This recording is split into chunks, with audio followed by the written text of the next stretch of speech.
Assalamualaikum warahmatullahi wabarakatuh. Alhamdulillah alladzi hadana lihadza wa ma kunna linahtadiya laula an hadanallah.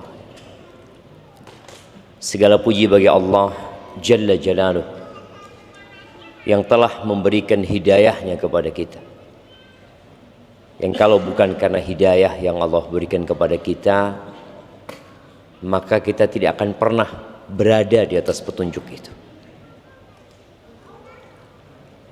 Allah Azza wa Jalla mengatakan dalam sebuah hadis qudsi, "Ya ibadi kullukum dhal illa man hadaitu." Wahai hamba-hambaku, kata Allah, kalian semua tersesat kecuali orang yang aku kasih hidayah, kata Allah. Fastahduni ahdikum. Mintalah kalian hidayah kepadaku, pasti aku kasih, kata. Antum merasakan tatkala antum banyak membaca ya muqallibal qulub tsabbit qalbi ala dinik, ya musarrifal qulub sarrif qulubana ala ta'atik. Antum membaca Rabbana la tuzigh qulubana ba'da idh hadaitana wa hab lana min ladunka rahmah innaka antal wahhab. Plus yang kita baca ketika sholat, antum akan rasakan perbedaan. Karena memang Allah itu nyuruh kita minta gitu. Semoga Allah menyempurnakan hidayahnya untuk kita agar kita mati husnul khatimah. Allahumma salli wa sallim ala abdika wa rasulika sayyidina wa maulana Muhammadin wa ala alihi wa ashabihi ajma'in. Ya Allah, semoga salawat dan salam, berkah dan nikmat senantiasa Engkau curahkan untuk hamba kekasih-Mu, untuk baginda Nabi kita Muhammad alaihi salatu wassalam, untuk keluarga beliau, untuk istri-istri beliau, untuk putra-putri beliau, dan untuk seluruh sahabat Nabi. Semoga Allah meridhai kita bersama mereka. Amma ba'd, saudara-saudara kita di Sumatera, mereka sedang berduka. Tapi tidak semua. Allah tidak menjadikan semua Sumatera tenggelam. Allah tidak menjadikan semua Aceh itu terkena bencana. Di Sumbar pun sama. Tapi yang jelas daerah-daerah yang terkena bencana, mereka membutuhkan bantuan kita. Apa yang bisa kita lakukan? Paling tidak doa. Engkau bisa berangkat ke sana, berangkat. Engkau tidak mampu berangkat, kirimkan sesuatu buat mereka. Yang jelas dalam bencana itu ada hikmah Allah Azza wa Jalla. Maukah kita mengambil hikmah? Maukah kita sadar bahwa musibah yang datang itu karena dua. Yang satu karena Allah ingin mengangkat derajat, yang kedua karena Allah ingin menghapuskan dosa. Kalau antum orang soleh, semoga musibah yang menimpa untuk mengangkat derajat. Tapi kalau kita banyak dosa, maka musibah itu datang sebagai tanda cinta Allah kepada hambanya. Dan itulah cinta yang sebenarnya. Idza ahabballahu 'abdan ibtala. Apabila Allah cinta kepada hambanya, Allah kasih bala. Subhanallah. Sebagian orang berpikir cinta itu adalah dengan memberikan semua yang diminta. Betapa banyak anak-anak yang katanya dicintai sama orang tuanya, tapi ternyata anak itu tumbuh besar menjadi orang yang tidak bisa berdiri di atas kedua kakinya sendiri, nggak mandiri. gara-gara cinta kedua orang tuanya, itu cinta yang salah. Dimanja, semua yang diminta dikasih. Mau buka permen dibukakan, mau buka minuman dibukakan. Katanya karena cinta. Ternyata anak itu tumbuh besar tidak bisa membuka permen. Kenapa? Karena cinta palsu orang tuanya. Berapa banyak anak-anak yang gara-gara cinta palsu orang tuanya, akhirnya dia tumbuh besar nggak jadi apa-apa. Ada seorang kawan yang cerita, dia punya ipar. Adik iparnya itu sangat dimanja sama orang tuanya. Karena dia anak bontot. Biasanya anak terakhir itu dimanja ya. Karena bapaknya udah gak punya anak lagi, bas itu anaknya. Akhirnya nih anak yang paling tidak bisa hidup, dia terus bergantung sama orang tuanya. Karena orang tuanya sudah pensiun dan tidak mampu lagi untuk membantu itu anak, maka dia membebankan kepada anak-anak yang lain untuk melanjutkan cinta palsu orang tuanya kepada itu anak. Pernikahannya bubar, pekerjaannya tidak ada yang bisa dilanjutkan. Maka ingat, di antara tanda cinta Allah kepada hambanya, Allah kasih bala. Jadi Allah cinta kepada Indonesia dengan diturunkannya bala, na'am, agar orang-orang kembali kepada Allah Azza wa Jalla.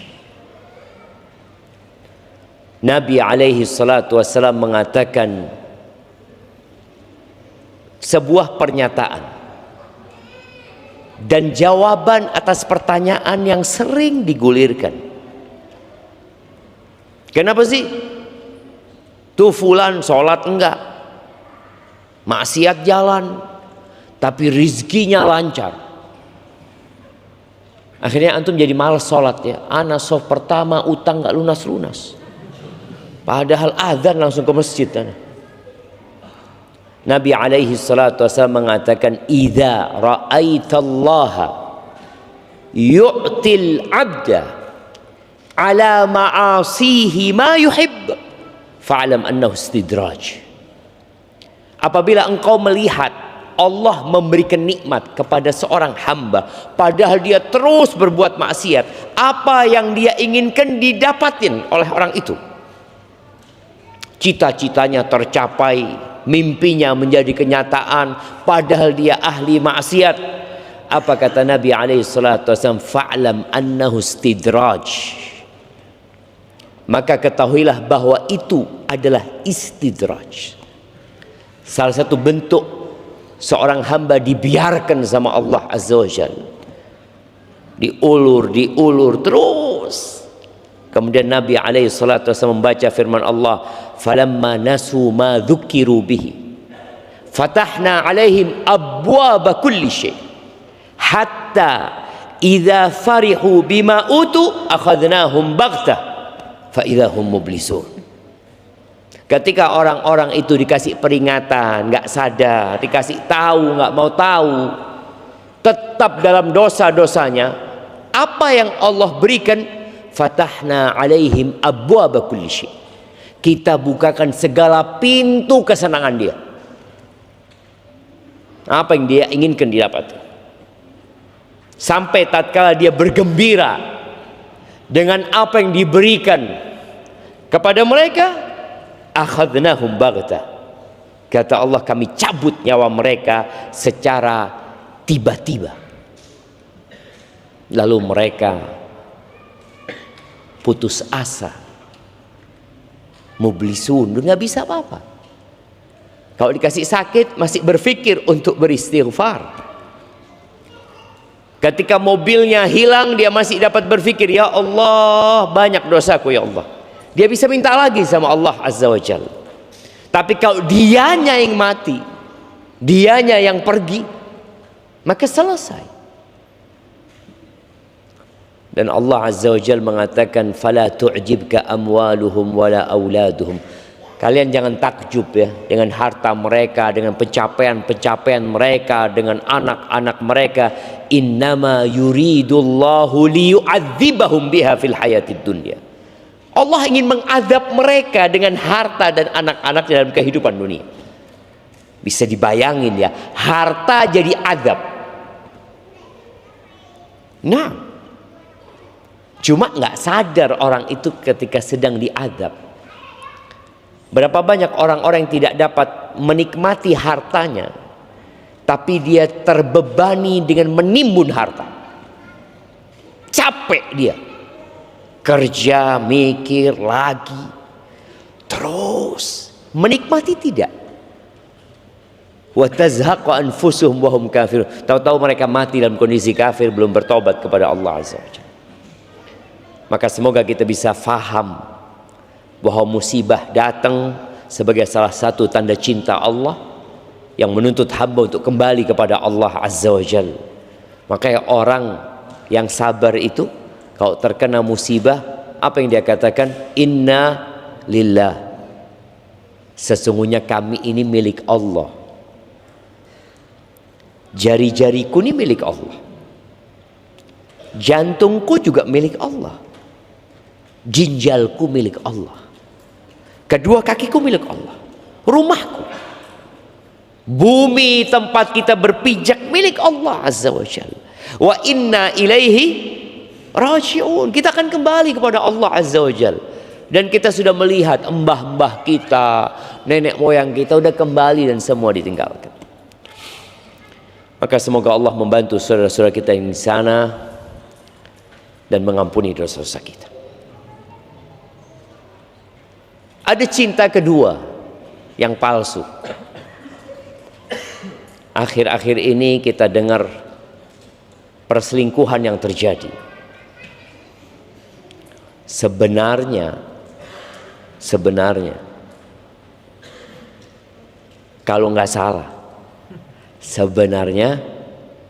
salah, perselingkuhan yang terjadi di Indonesia itu fenomena gunung es. Yang kalau lihat gunung es ya, gunung dari es bukan gunung, itu yang muncul di permukaan sedikit ya. Tapi ketika kita menyelam, kita akan melihat kondisi gunung yang begitu besar. Kenapa? Karena gaya hidup, pola hidup, budaya hidup di negeri kita menjadikan perselingkuhan sesuatu yang sangat biasa. Na'udzubillah min dzalik. Tadi ana donor darah. Ana bukan mau cerita tentang donor darah. Lama ana donor darah terakhir itu kapan ya? Tadi ketika ana mau donor darah, ana itu harus menandatangani sebuah pernyataan. Yang pernyataan itu membuat ana sakit hati.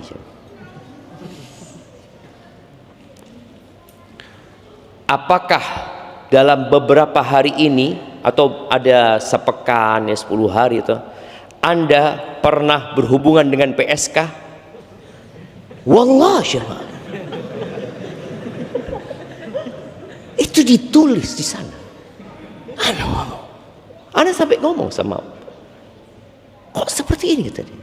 Ya memang aturannya seperti itu. Lanjut ini jemaah. Apakah Anda pernah berhubungan seksual yang membayar? Loh, kok ngawur gitu? Tambah ngawur ya jemaah. Ada itu berapa minggu, berapa bulan. Kemudian, apakah Anda pernah berhubungan kalau laki-laki sesama laki-laki? Na'udzubillah gitu jemaah. Apakah Anda pernah berhubungan dengan seseorang, berhubungan seksual ya, dengan seseorang yang baru pulang dari Afrika? Na'udzubillah.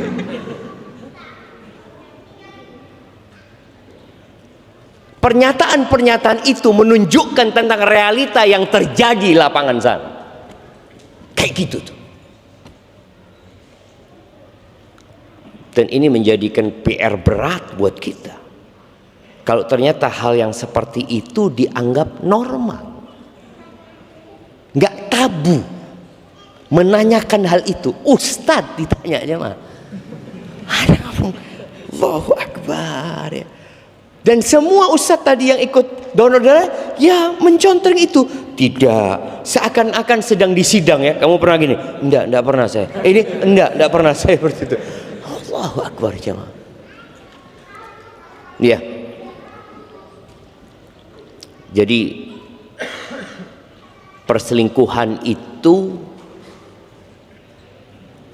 akan dianggap biasa ketika orang jauh dari nilai-nilai agama atau tidak menjadikan agama sebagai pedoman dalam hidupnya.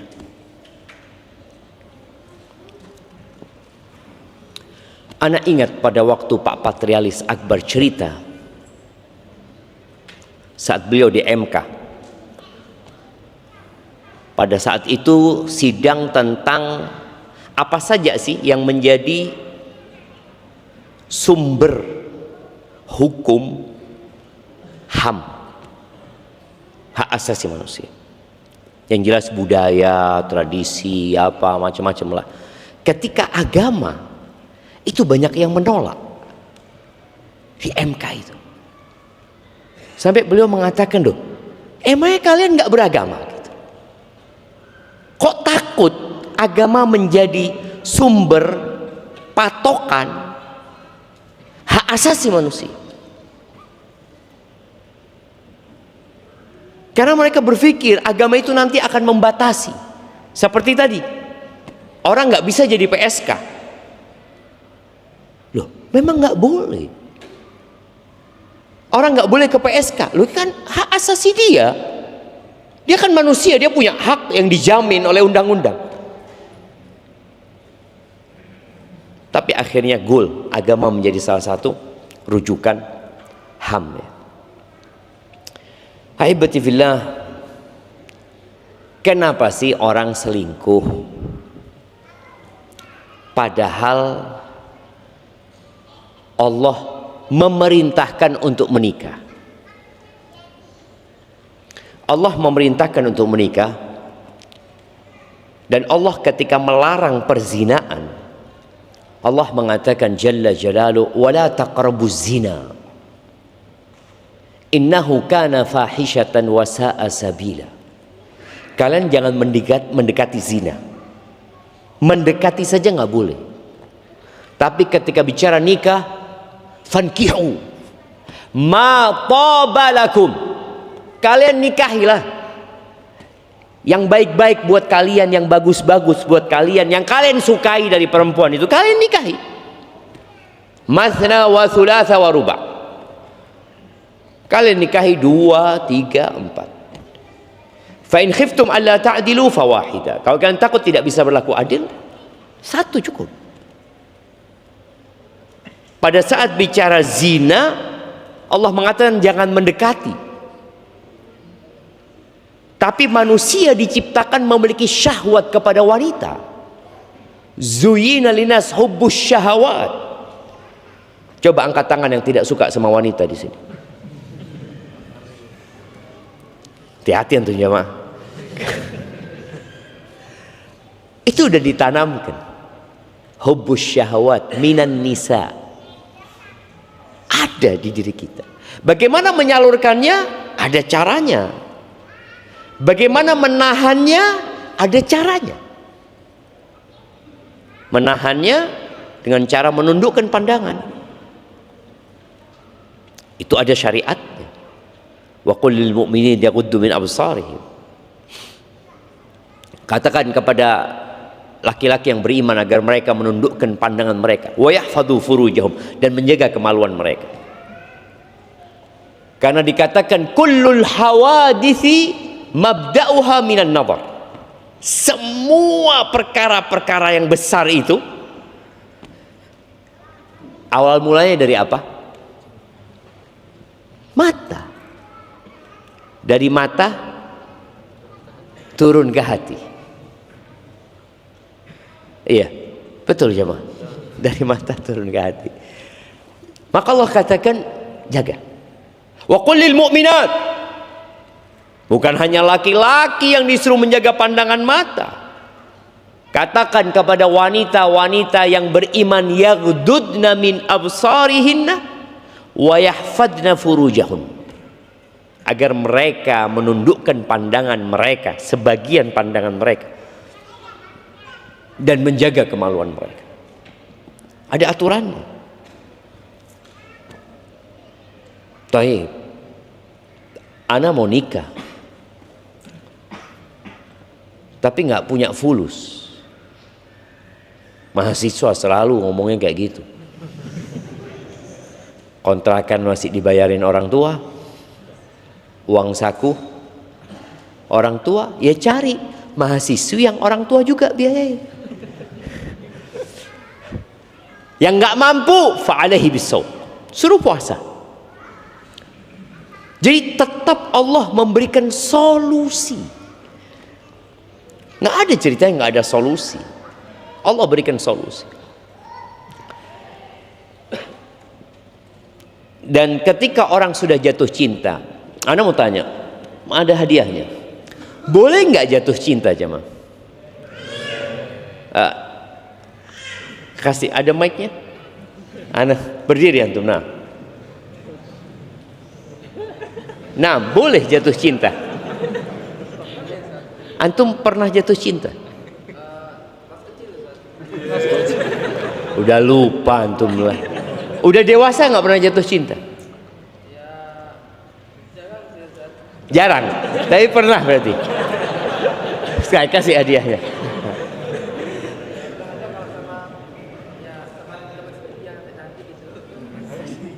Jadi jatuh cintanya sama yang cantik. Iyalah, kalau sama yang jelek gimana antum? Jazakallah khair.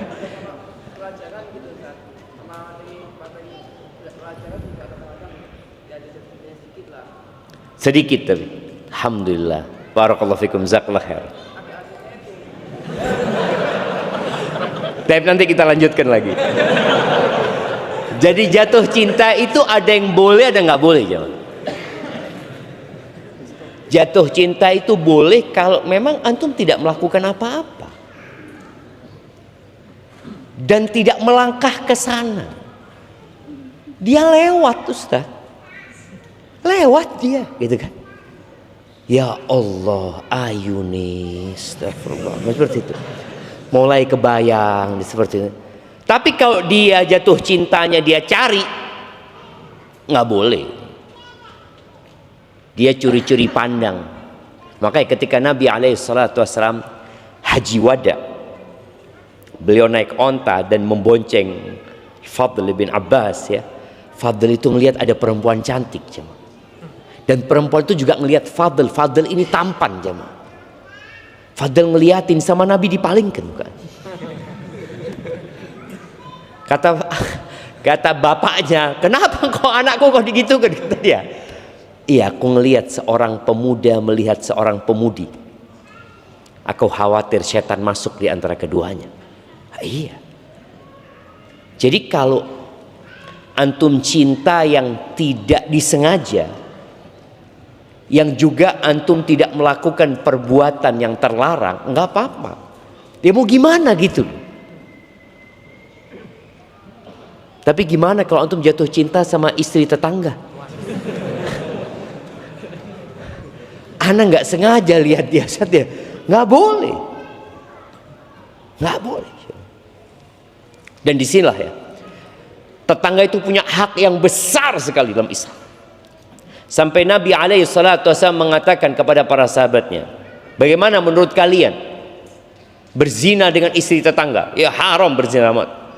Bagaimana menurut kalian tentang hukum berzina? Haram, kata para sahabat. Iya. Dan berzina dengan 10 orang itu lebih ringan daripada berzina dengan istri tetangga. Dan biasanya perselingkuhan terjadi di situ, di yang dekat-dekat. Maka diperintahkan kita untuk menundukkan pandangan kita. Dan ketika sudah jatuh cinta dan cintanya boleh dan halal, obatnya apa? Ya nikah. Obatnya nikah. Nabi SAW mengatakan dalam hadis yang diriwayatkan Ibnu Majah, lam yura lil mutahabbaini mithlu nikah. Nggak pernah dilihat ya, buat orang yang sedang mencintai, obatnya lebih baik daripada nikah. Nggak ada. Obatnya bukan puasa, obatnya nikah. Tapi kalau ditolak, Ustaz, gimana? Langsung pindahkan cintamu kepada yang lainnya. Mati satu tumbuh 1000, siapa? Dan puncak dari cinta itu ketika cinta karena Allah, dan itu mahal. Nabi SAW mengatakan, awthaqu ural iman al-hubbu fillah wal bughdu fillah. Tali keimanan yang paling kokoh itu cinta karena Allah dan benci karena Allah. Mungkinkah suami istri cintanya karena Allah? Mungkin. Tapi ada yang cintanya karena syahwat. Ketika istrinya sudah tua renta, hilang cinta dia, umpamanya. Padahal istrinya adalah wanita yang taat kepada Allah Azza wa Jalla, yang rajin berpuasa, wanita yang menghormati suaminya. Taib ahibati fillah,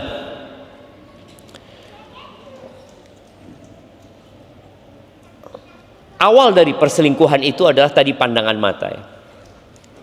Setelah pandangan mata, fabtisamatun, senyuman biasanya. Jadi ketika mandang, antum senyum, dan dia senyum juga. Kalau itu terjadi, fakalamun, maka terjadi kalam, obrolan sudah. Fasalamun, lalu ada salam-salaman sudah. Setelah itu famau'idun faliqa, ada janji dan ada pertemuan. Kalau kita lihat perempuan-perempuan yang digodain oleh laki-laki hidung belang di Facebook ya biasanya. Nah, di mana biasanya? Oh, nggak tahu tuh. Itu terakhirnya kan pertemuan. Terakhirnya pertemuan, mesti janjian, ketemuan. Seperti itu jalurnya syaitan. Dan ada yang menjadikan agama sebagai pintu. Enggak, Ustaz, ana nasihat Ustaz. Dia curhat urusan rumah tangganya. Dan ana sebagai seorang muslim, sebagai seorang ustadz, hadir menyelesaikan masalah. Masya Allah. Dan bahaya loh jemaah. Ana dapat curhatan dari perempuan-perempuan ya, yang istrinya kawan sendiri, istrinya seorang ustadz. Ya semua ada masalah. Di rumah tangga Nabi SAW ada masalah. Tapi ketika antum menanggapi orang-orang yang curhat, hati-hati.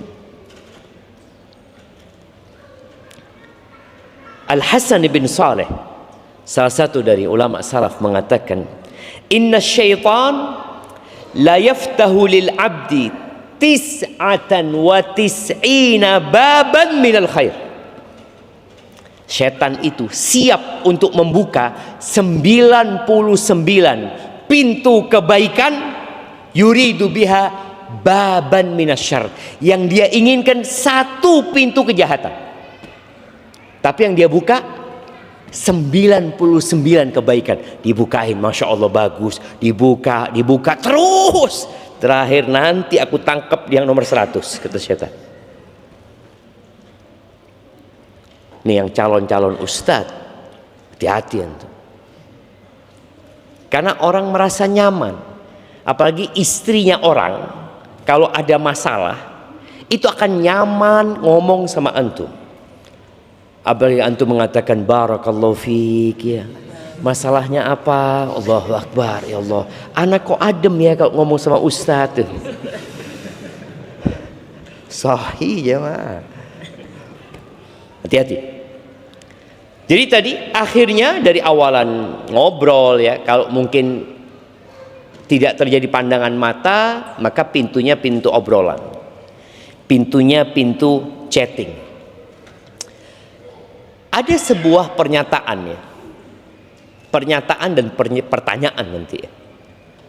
Laki-laki itu kenapa sebelum nikah kok baik semua? Sedang apa? Mancing. Masya Allah. Jadi antum lihat.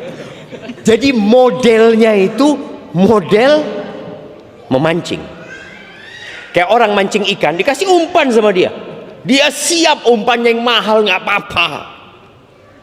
Tapi ketika sudah kena, digebok sama dia itu ikan jemaah. Nggak urusan dia jemaah. Jadi buat ibu-ibu ya, hati-hati sama laki-laki. Jadi memang kalau antum lihat di dunia binatang, itu selalu yang laki-laki lebih indah daripada yang perempuan. Selalu yang jantan itu lebih indah daripada yang betina. Selalu. Ayam, antum lihat ayam jago ya, Masya Allah gagah dia ya. Kalau ayam betina biasa aja gitu loh.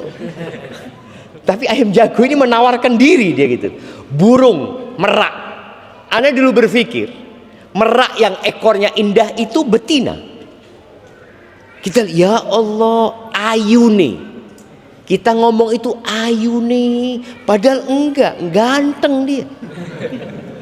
Dengan ekornya, kalau yang betina biasa aja. Ikon Indonesia. Burung bukan Garuda. Cendrawasih ya, yang ada di duit, cendrawasih. Ana melihat di Papua itu cendrawasih yang laki jemaah. Ya Allah, ganteng-ganteng. Kalau yang perempuan biasa. Kenapa? Karena memang untuk memancing gitu loh. Makanya antum kan ganteng-ganteng kayak gini kan. Tapi antum nggak punya kegantengannya singa. Singa jantan itu jalan aja sudah gagah gitu. Tapi kalau antum jalan biasa aja gitu. Makanya kalau manusia harus naik Lamborghini baru ganteng. Walaupun kulitnya putih gelap ya, tapi naik Lamborghini itu jadi ganteng jemaah. Allahu Akbar, ganteng orang ini. Jadi ada tunggangannya. Kalau manusia itu ada itunya. Dan ada cara ngomongnya.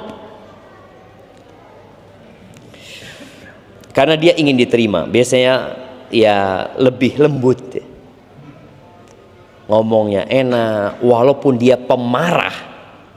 Tapi kalau ngomong sama perempuan yang bukan istrinya. Nanti beda. Kalau sudah jadi istri beda ya. Kalau masih belum jadi istri. Ya Allah lembutnya. Sabar ya. Lebih perhatian sama nih perempuan, minta coklat dibelikan coklat ya, minta apa ditransferin fulus apa aja diminta aja. Pandai menahan emosi, walaupun dia sakit hati tapi dia tahan emosi. Kenapa? Karena dia sedang berjuang untuk menaklukkan. Lebih romantis dan mau berkorban. Kalau yang dia dapatkan sudah, yang dia inginkan sudah dia dapatkan, dia akan berubah. Kenapa? Ya bukan berubah sebenarnya. Kembali ke model aslinya. Jadi bukan berubah. Dia pada waktu itu memang settingannya sedang mancing tadi. Jadi ketika sudah menikah kembali kepada model asli. Makanya dalam Islam itu nggak ada ceritanya pacaran, nggak ada ceritanya mancing, yang ada melamar, Ya sudah, ini aku gitu. Engkau mau tahu aku, tanya sama orang. Kalau engkau tanya sama aku, ya insya Allah aku baik semuanya. Ada sedikit yang baik sekali gitu. Artinya nggak tanya sama orang ya, kamu gimana? Kan kadang-kala ada istilah apa? PDKT ya. PDKT untuk tahu, anak kan pengen kenal dia gitu loh. Nggak ada, kalau engkau tanya sama orangnya nggak akan pernah kenal sama dia. Karena ketika engkau tanya, dia sedang di mode pesawat itu, bukan mode pesawat, modenya sedang mancing itu. Enggak.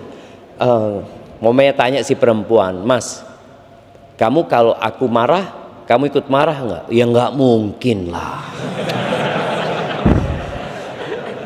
Ini awal gitu. Mas, kalau aku butuh duit dan kau tidak punya duit, engkau siap jual handphonemu. Kok handphone? Mobil, rumah aku jual buat engkau. Itu model mancing tadi ya, umpannya keluarkan semuanya. Jadi dia bukan berubah, tapi dia kembali ke model awal, model aslinya. Maka dikatakan di barat sana, dan anak katakan di barat, tapi sudah mungkin pengaruhnya sudah ada di negeri kita. Mereka punya sebuah istilah, Lailatul Zifaf, Lailatul Dafnil Hub, yang kita bicarakan nih, Fata Morgana cinta. Malam pernikahan itu malam penguburan cinta. Karena kembali ke model cinta nggak ada, udah selesai. Engkau sudah jadi milikku. Kalau dulu kenapa aku baik sama kamu? Ya tadi, aku sedang berburu. Maka hati-hati dengan wanita. Kalau ingin tahu laki-laki, cari tahu. Dari mana? Ya dari sohibnya, ya. Dengan siapa dia bergaul, bagaimana dia ngobrol sama perempuan, dia menundukkan pandangannya atau tidak, bagaimana kehidupan dia di masyarakat, supaya kita tahu. Ketika suamimu, ini laki-laki royal sama engkau, boleh jadi ketika sudah menikah dia bakhil. Dari mana kau harus cari tahu? Ya dari kawan-kawannya. Tapi kalau perempuan, sama perempuannya, kalau belum jadi istri, dia akan menampakkan perhatian yang lebih sama kamu. Apalagi kalau antum punya masalah sama istri antum. Antum akan merasakan perempuan ini memberikan perhatian sama anak, menghormati, menjaga tutur katanya, nggak pernah nuntut. Ya, mau nuntut apa? Dia bukan istri antum, dia orang lain. Nggak pernah marah-marah, nggak pernah marah-marah. Kok dia marah-marah ya salah. Tapi kalau seorang istri marah-marah, wajar jemaah? Ya nggak wajar juga lah. Nggak boleh juga istri marah-marah sama suaminya. Tapi kalau itu terjadi, Nabi SAW menerima kondisi tersebut. Dan ketika dua orang ini yang belum menjadi suami istri, mereka sudah berjumpa, lalu mereka chattingan secara intens, telepon di malam hari, saling curhat. Apalagi kalau janda ya, janda ketemu suaminya orang, kira-kira bagaimana? Kalau janda yang bertakwa kepada Allah, dia akan jaga diri. Tapi kalau enggak, ya dia nggak akan jaga diri. Hubungan antara laki-laki dan wanita di dalam Islam itu diatur oleh undang-undang yang ditetapkan oleh Allah Azza wa Jalla. Tadi kau bicara memandang, tundukkan pandangan, cara berbicara, perempuan berbicara dengan laki-laki yang bukan mahramnya. Apa kata Allah? Fala takhda'na bil qaul. Jangan kau lembut-lembutkan omonganmu. Karena itu membuat laki-laki yang ada penyakitnya, jemaah, di hatinya, itu akan tergoda. Dan dia akan merasakan, ya Allah, aneh itu kalau chatting sama fulan enak banget sama fulana ya. Ya Allah. Dia tanya gimana kabarnya, udah makan antum? Aduh, anak sama istri nggak pernah ditanya udah makan. Yang ditanya bawa makanan apa? Iyalah.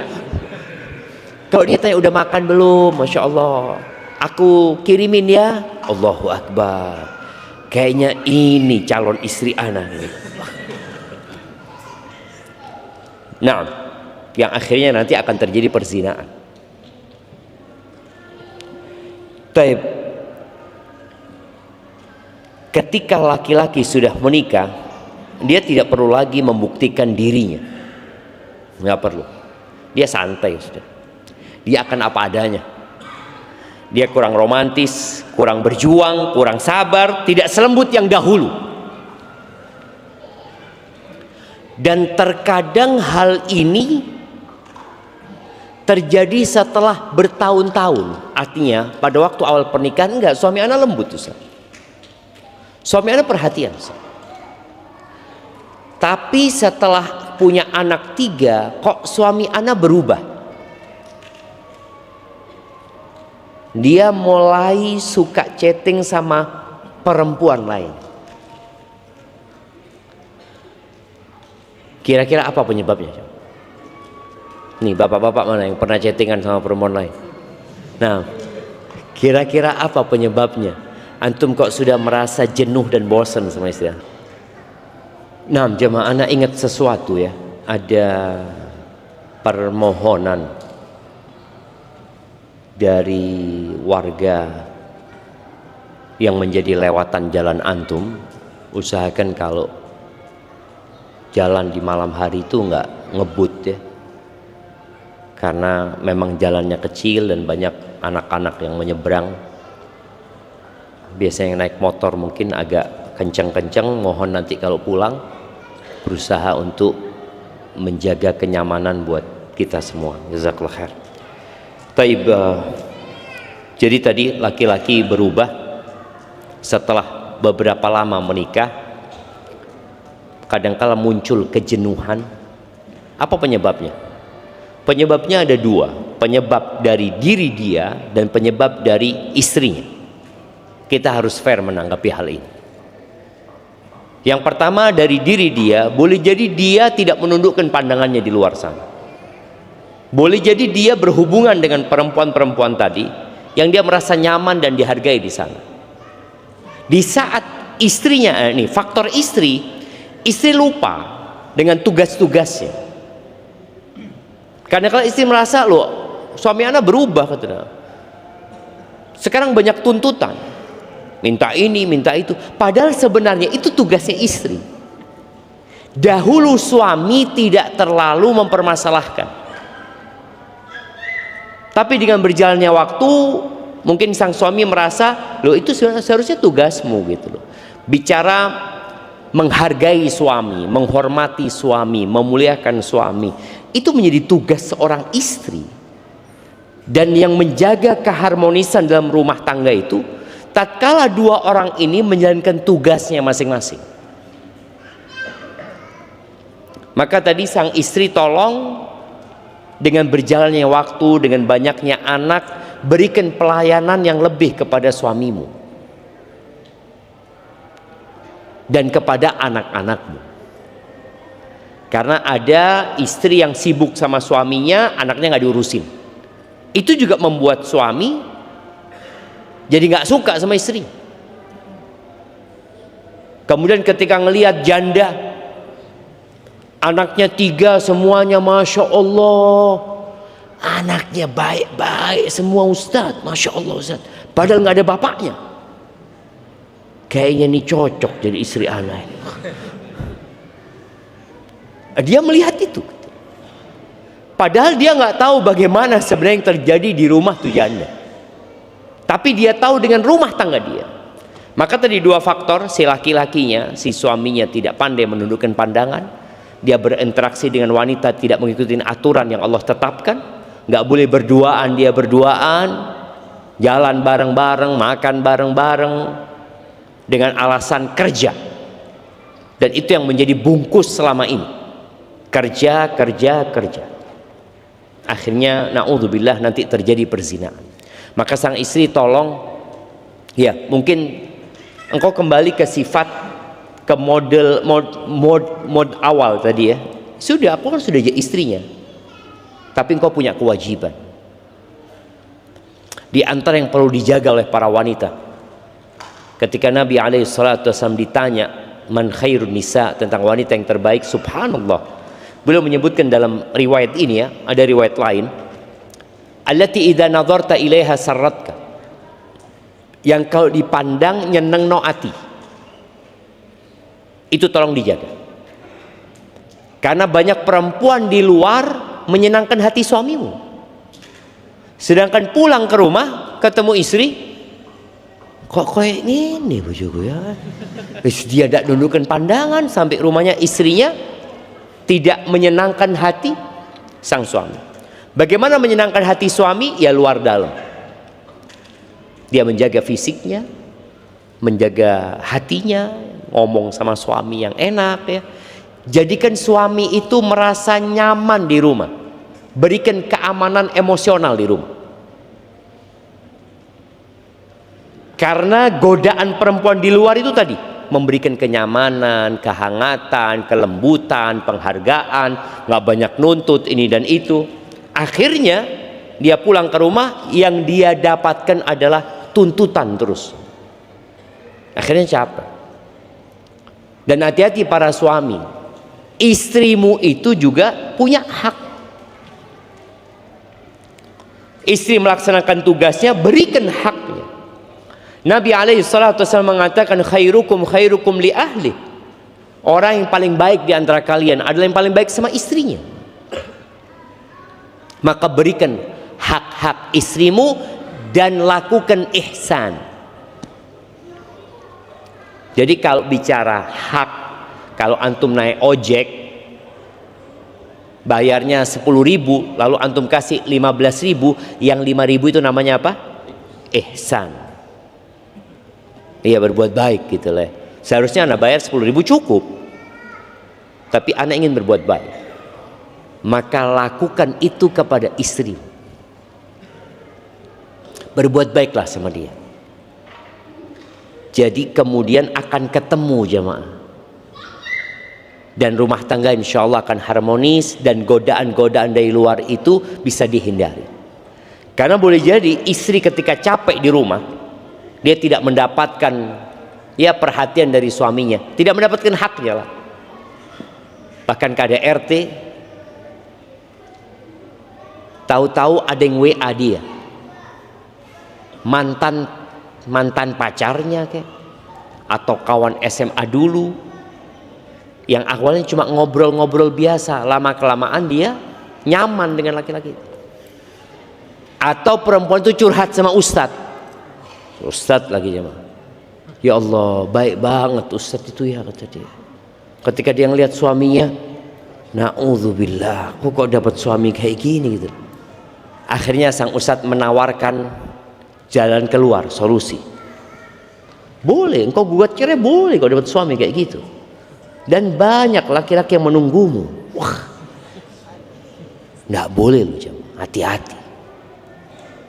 Perempuan yang dalam masa iddah, kita akan bahas pekan depan itu, nggak boleh antum ngelamar. Apalagi suami istrinya orang. Antum mengatakan bismillah, anti cerai, WA. Na'udzubillah, nggak boleh.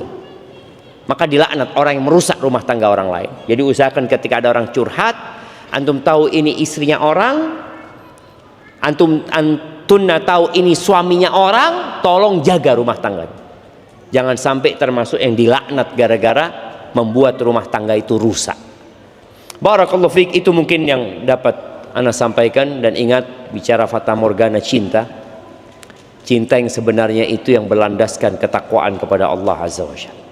Yang lainnya bohong. Barakallahu fiik.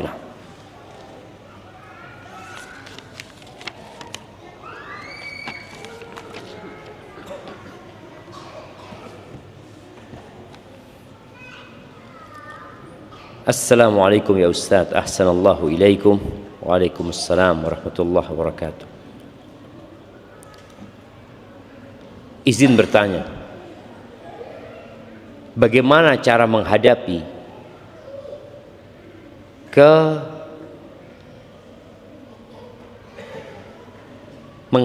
kelemahan syahwat? Iya, kelemahan syahwat selain dengan berpuasa dan menikah. Karena untuk menikah saat ini belum memungkinkan, karena kedua orang tua anak belum mengizinkan anak menikah sebelum menyelesaikan S1 atau memiliki pekerjaan tetap. Dan umur anak udah hampir 30 tahun. Syukran wa jazakumullahu khairan, barakallahu fikum. Iya, di antara cara menundukkan syahwat itu dengan menundukkan pandangan. Jadi ketika kita menundukkan pandangan, kita akan bisa menjaga kemaluan. Kalau antum puasa, antum menikah, puasa nikah tapi tidak menundukkan pandangan, ya sama aja. Syahwat itu akan tadi ada pemikiran, ya rumput tetangga lebih hijau dari rumput sendiri. Maka tundukkan pandangan. Makan dijaga. Kalaupun antum nggak puasa, jangan makan yang membuat syahwat itu jadi membara. Karena memang ada makanan-makanan yang membuat orang akhirnya bersyahwat. Tapi kalau antum makannya tempe, nggak tahu ya, tempe tahu ini membuat syahwat enggak kayaknya jamaah ya. Tapi antum tiap malam STMJ, buat apa STMJ antum gitu kan? Maka jaga makan. Yang ketiga, lakukan aktivitas, salah satunya olahraga. Jadi ada olahraga yang membuat syahwat itu jadi hilang, tersalurkan. Antum tidur dalam kondisi capek, lelah, bangun seger. Tapi kalau antum makan enak, olahraga tidak, pandangan mata yang nggak dijaga, ngobrolnya tentang harim, sudah. Kemudian ketika dikatakan antum sudah umur 30 tahun, menikah itu tidak harus punya pekerjaan tetap, jemaah. Harus kita fahami bersama, menikah itu tidak harus punya pekerjaan tetap, tapi harus tetap bekerja. Mau tidak mau, antum punya kewajiban memberikan nafkah. Jadi harus tetap bekerja, walaupun pekerjaannya tidak tetap, nggak harus ya man. Sahabat yang menikah dengan cincin besi tapi nggak punya juga, akhirnya menikah dengan hafalan Qur'annya, itu nggak punya pekerjaan tetap, tapi dia tetap bekerja. Artinya dengan adanya istri, dia akan berusaha untuk memberikan nafkah kepada istri. Jadi waktu itu mungkin bisa komunikasi sama orang tua, kalau memang mau menikah, sampaikan anak akan bekerja walaupun pekerjaan tidak tetap. Ya, tapi yang jelas anak akan tetap bekerja gitu. Semoga Allah kasih kemudahannya. Apakah pertunangan itu ada dalam Islam? Iya, tunangan itu apa sih artinya tunangan jemaah? Apa artinya tunangan? Mengikat hubungan tanpa pernikahan. Biasanya kesepakatan. Insya Allah anakmu buat anakku. Aisyah radhiyallahu anha itu sebenarnya sudah tunangan sama orang. Aisyah itu artinya tunangan itu boleh jadi dari pihak orang tua ya. Orang tua mengatakan insya Allah ya, putrimu buat putra anak. Siap, bismillah. Itu disebut tunangan? Enggak. Atau bukan jemaah? Apa namanya itu? Itu mungkin kesepakatan. Tapi kalau tunangan itu biasanya sudah melamar, iya, kemudian diikat. Sebelum lamaran. Sebelum lamaran. Gimana sebelum lamaran? Sudah diterima berarti. Tunangan itu posisinya dia sudah diterima kan? Iya kan? Seharusnya lamaran itu sekedar formalitas akhirnya. Karena sudah ketika pertunangan itu sudah diterima, iya engkau sudah mau menikah gitu loh. Cuma proses lamaran itu hanya formalitas, sepertinya seperti itu. Jadi kalau kesepakatan tadi diterima ya, kemudian pernikahannya nanti tahun depan umpamanya, ya nggak ada masalah selama menjaga. Karena dua orang ini belum boleh duduk berduaan, belum boleh berjabatan tangan, ya orang lain gitu. Tapi ada kesepakatan untuk nikah tahun depan. Kalau yang dilakukan di Arab sekarang di Saudi, Anda lihat tunangannya itu nikah tapi kumpulnya setelah walimah. Artinya boleh satu kamar tuh setelah walimah. Dan ini mungkin bisa dilakukan oleh para mahasiswa. Datang ke orang tuanya, saya nikahkan sudah. Loh gimana? Walimahnya gampang lah, nanti kalau sudah saya punya pekerjaan tetap baru walimah. Yang penting sudah jadi istri saya. Itu nggak apa-apa. Karena walimah itu bukan syarat sahnya nikah. Jadi kalau sistem tunangannya itu dinikahkan tapi kumpulnya baru tahun depan umpamanya, baru boleh satu kamar ya tahun depan. Kalau sekarang nggak boleh, sampai walimah baru boleh kumpul, itu nggak ada masalah, berarti sudah halal sebenarnya. Tapi kalau tunangan sepertinya belum halal, maka tetap ada batasan-batasan. Taib. Bagaimana menasihati wanita istri teman? Anak kayaknya perlu minum dulu kalau istri teman ini jemaah. Bismillah.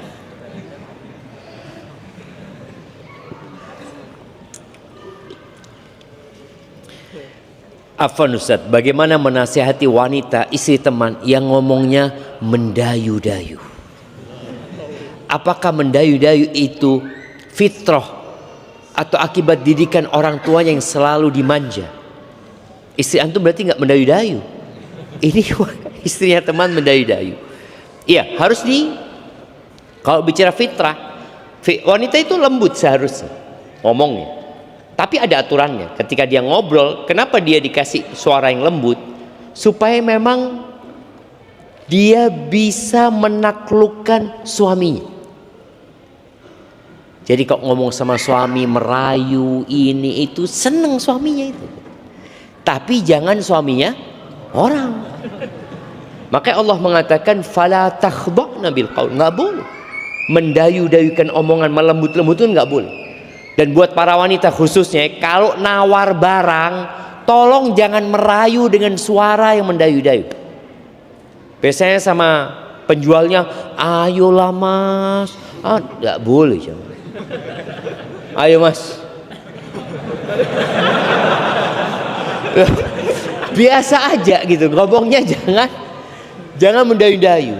Karena jangan sampai ngomong sama suaminya tegas, ngomong sama orang mendayu-dayu. Enggak. Jadi sampaikan kepada suami perempuan itu, sampaikan kepada istrimu untuk menjaga omongannya. Karena enggak semua orang itu baik. Ada orang-orang yang hatinya ada penyakit, lalu berprasangka buruk kepada istrimu. Padahal istrinya enggak sebenarnya. Tapi tadi boleh jadi karena kebiasaan, dimanja, akhirnya dia seperti itu. Tapi orang yang ada penyakit di hatinya langsung mikir yang enggak. Koyoke gelem wong iki. Nauzubillah. Itu bahaya. Maka tolong jaga. Tapi pertanyaan terakhir. Masya Allah, ini panjang banget ya, Mas.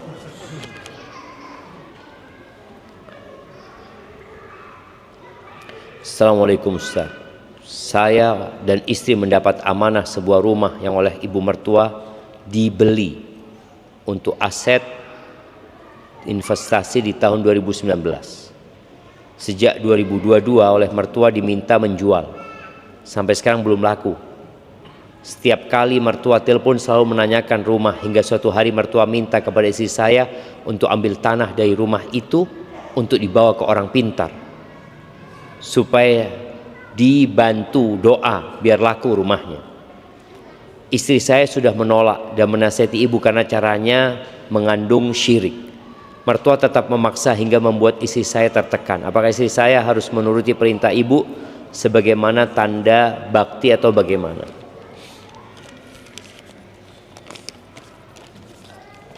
Mau diapakan tanahnya itu? Ya, kalau doa nggak apa-apa, minta doa orang alim, nggak apa-apa. Kita minta doa orang soleh dalam agama kita disyariatkan. Cuma kalau tadi dengan media tanah itu, wallahu a'lam, apa sebenarnya yang hendak dilakukan dengan tanah tersebut? Maka yang perlu dikatakan, ibu nggak ada masalah. Ibu mau minta doa orang alim, ustadz yang baik. Tapi kalau untuk tanahnya yang didoakan, masalahnya yang mau dijual bukan tanahnya, tapi lingkungannya itu. Rasul sallallahu alaihi wasallam ketika Salman Al-Farisi itu harus membayar dengan menanam 300 pohon kurma dan harus hidup. Itu Nabi SAW datang menanamkan dan semuanya hidup. Artinya yaitu berkahnya Rasul sallallahu alaihi wasallam. Ketika kita minta orang alim itu mendoakan, ya sudah, minta dia untuk mendoakan tanpa harus tadi membawa tanahnya. Kecuali kalau kita minta sesuatu model tadi, kita mau nanam sesuatu, mohon didoakanlah untuk ditanam umpamanya pohon tersebut supaya berkah umpamanya. Mungkin yang seperti itu nggak masalah. Tapi kalau dia membawa tanah itu lalu nanti dibacai macam-macam ya, lalu tanah itu dibalikin, disebarkan nanti ya, sepertinya cara yang seperti itu bukan cara yang sesuai dengan syariat. Wallahu a'lam bishawab ya. Jadi buat orang-orang yang punya rumah, punya tanah nggak laku-laku, doanya dikencengin, minta sama Allah Azza wa Jal, tapi jangan sampai mengambil cara-cara yang tidak sesuai dengan syariat. Assalamualaikum. Afwan Ustaz, untuk yang pertama mungkin tidak dibaca keras. Afwan. Terkait pertanyaan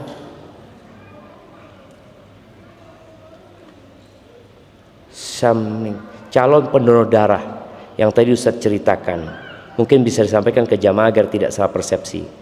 Karena saya khawatir dengan respon banyak yang tersenyum tadi jadi salah tafsir, karena itu semata-mata untuk memastikan darah yang diambil adalah darah orang yang sehat. Afwan. Sahih jamaah. Mereka itu ingin memastikan darah orang yang diambil ini sehat. Walaupun sebenarnya darah itu nanti akan dites lagi, bukan darah yang diambil langsung diberikan kepada, enggak. Dan tidak semua darah itu lolos. Cuma pertanyaan-pertanyaan yang tadi disebutkan itu menunjukkan seakan-akan hal itu lumrah terjadi di tempat ini. Jadi kalau ditanyakan seperti itu karena memang di tempat ini ya dikhawatirkan terjadi seperti itu. Banyak orang ke PSK ya, banyak orang tadi ya berhubungan dengan orang yang mungkin terkena AIDS ya. Ada pertanyaan seperti itu. Jadi sebenarnya pertanyaan itu tujuannya untuk memastikan darah orang itu sehat, betul. Dan sebenarnya dari pertanyaan itu nggak cukup, karena yang dilakukan oleh pihak PMI itu akan mengolah darah itu dan nanti ya dia lihat kalau ternyata ada hepatitisnya, ada ininya, ada AIDS-nya, ada apa ya ditolak gitu loh. Namun yang ingin Anda tekankan itu pertanyaan-pertanyaan itu benar-benar membuat orang itu bingung. Ketika ditanyakan kepada keumuman orang yang seakan-akan hal itu memang umum di masyarakat. Itu sih. Tapi yang jelas kalau bicara Anda tanya sama pegawainya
ya memang seperti itu aturan dari atasnya. Pertanyaan itulah yang ditanyakan. Dan sekali lagi pertanyaan itu ya buat orang-orang yang jauh dari hal seperti itu agak risih ditanyain seperti itu. Tapi insya Allah jemaah, kita berharap negeri kita jauh dari yang ada di pertanyaan-pertanyaan seperti itu. Dan semoga orang-orang yang seperti itu yang nggak perlu donor darah, karena darahnya juga nggak akan lolos, karena nggak akan lolos di pemeriksaan selanjutnya. Hada wallahu a'lam bishawab. Yang benar dari Allah Azza wa Jal, yang salah dari diri anak pribadi. Allah dan Rasulullah terbebaskan dari kesalahan itu. Subhanakallahumma wa bihamdika asyhadu an la ilaha illa anta astaghfiruka wa atubu ilaik.